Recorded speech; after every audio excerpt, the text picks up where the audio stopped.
And welcome back to Who Would Win Speed Round Edition number 2. We have 5 Who Would Wins to talk about today, and from the people who gave them to us, gave them to me. Thank you. The first one up was Sagefall asked the question, who would win in a fight, Alfred versus Superman?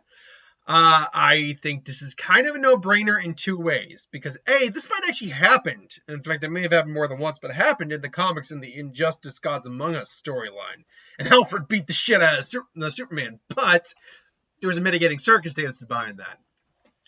If we look at it in 2 ways, Superman, Alfred, without any prep, Superman just comes in to take out Alfred. Or if we look at it like a Batman scenario where Batman gets prepped, Alfred is, his butler, so he gets prepped as well. Well, then Superman would win in the non-prep scenario, and Alfred would lose a chunk of the prep scenarios still, because Batman still loses those prep scenarios a lot. But Batman's one of the few people who could still beat Superman because of just how extensively he preps. And Alfred would probably be really no different. So, in the long haul, or in the long game, it would be the Superman who wins the majority of those scenarios. But there's a small outcome I think that Alfred would win. Then we have from Stephen Quinn, MCU Thanos versus Tambourine from Dragon Ball.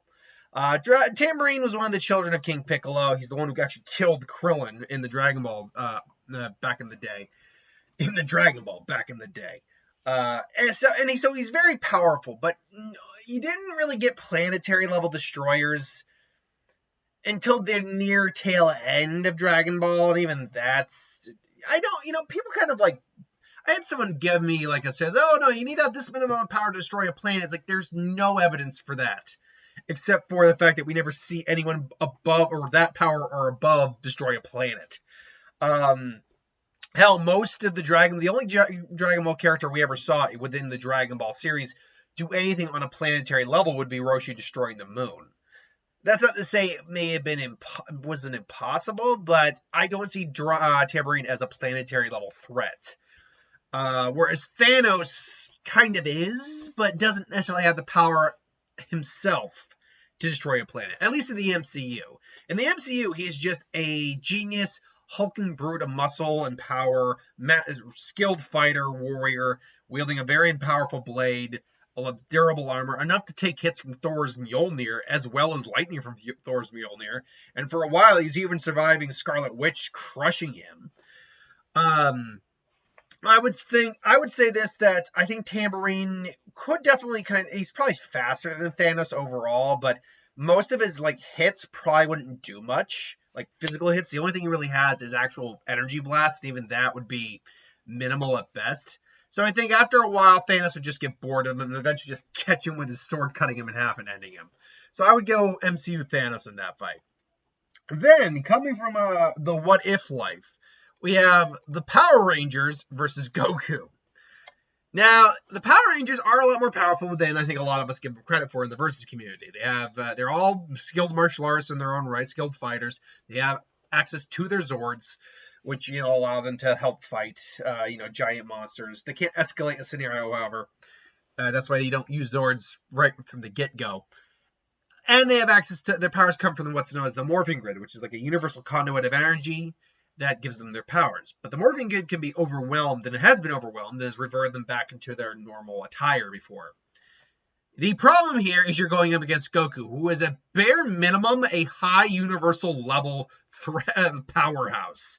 And we're not even talking about alternate version. We're just talking about main canon series Goku, who's either a high multiversal level fighter or a low multiversal level fighter.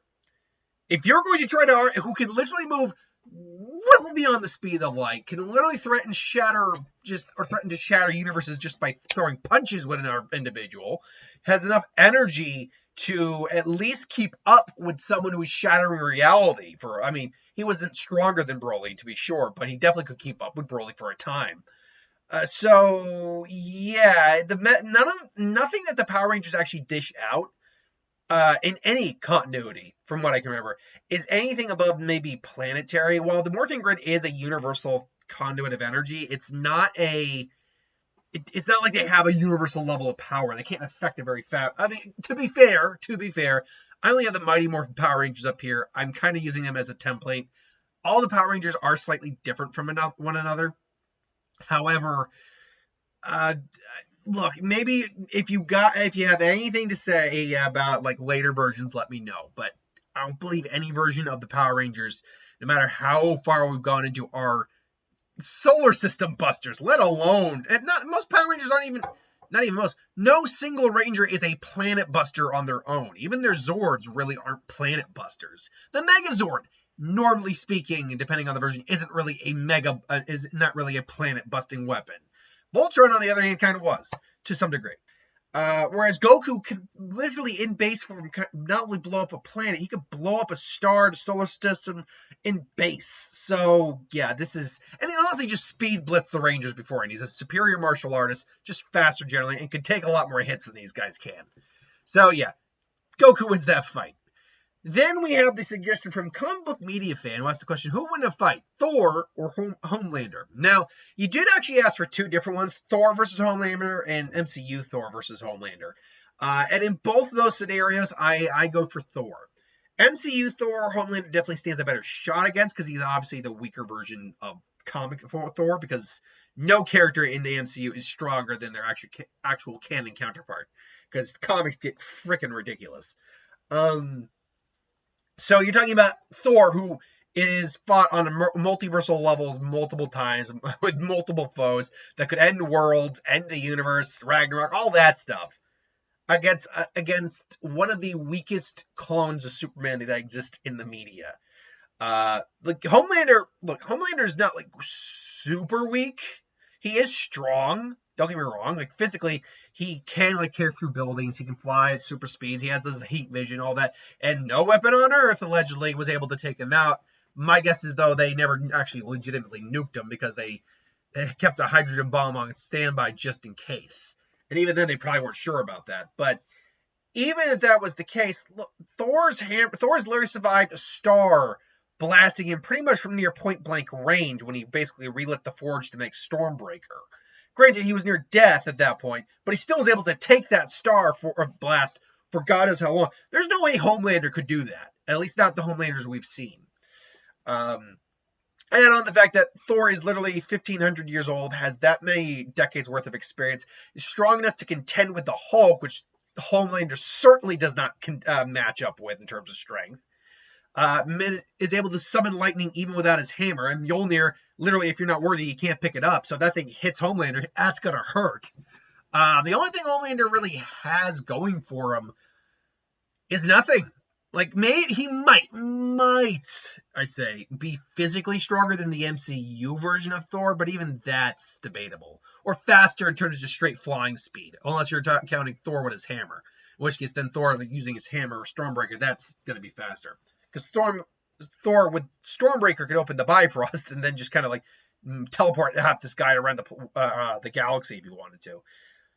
Either way, yeah. And then it's also who's the more serious in the fight. Thor's going to be more serious in the fight, ultimately. So, yeah, this one's like a no. And that's just the MCU version of Thor. If we're talking about the comics, Homelander's done. Like, just done.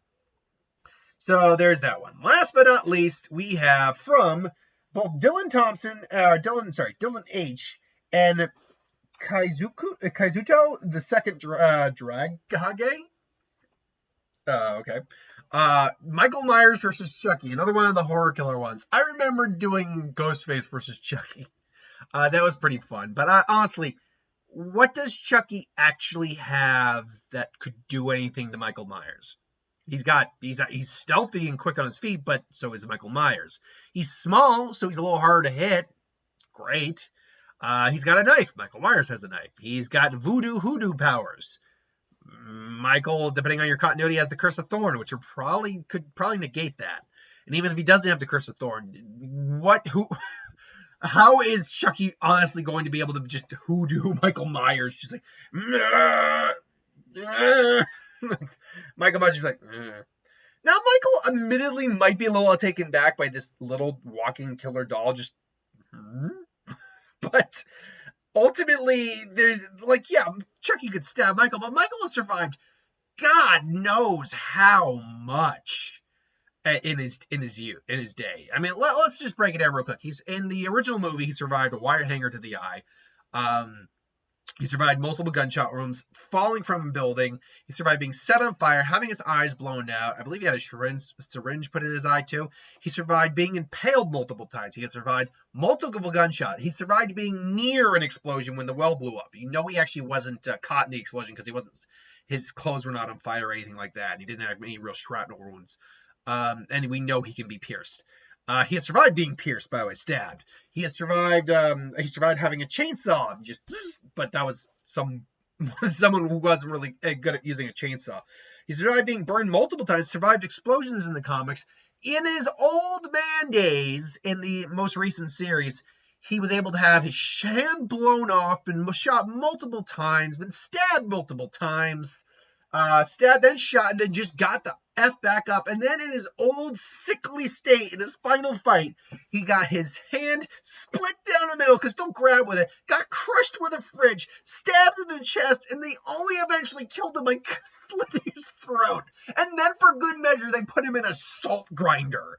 So, yeah, Chucky doesn't have much to actually kill Michael in this scenario. Well, ultimately what happens is I think Michael will just get a hold of Chucky at some point. After getting, ghosted for a bit. As he just kicks Chucky, grabs him, and just, put me down here! No! And just rips him. And then Chucky's like, you son of a... and just smashes his head in. That's how we see that fight going.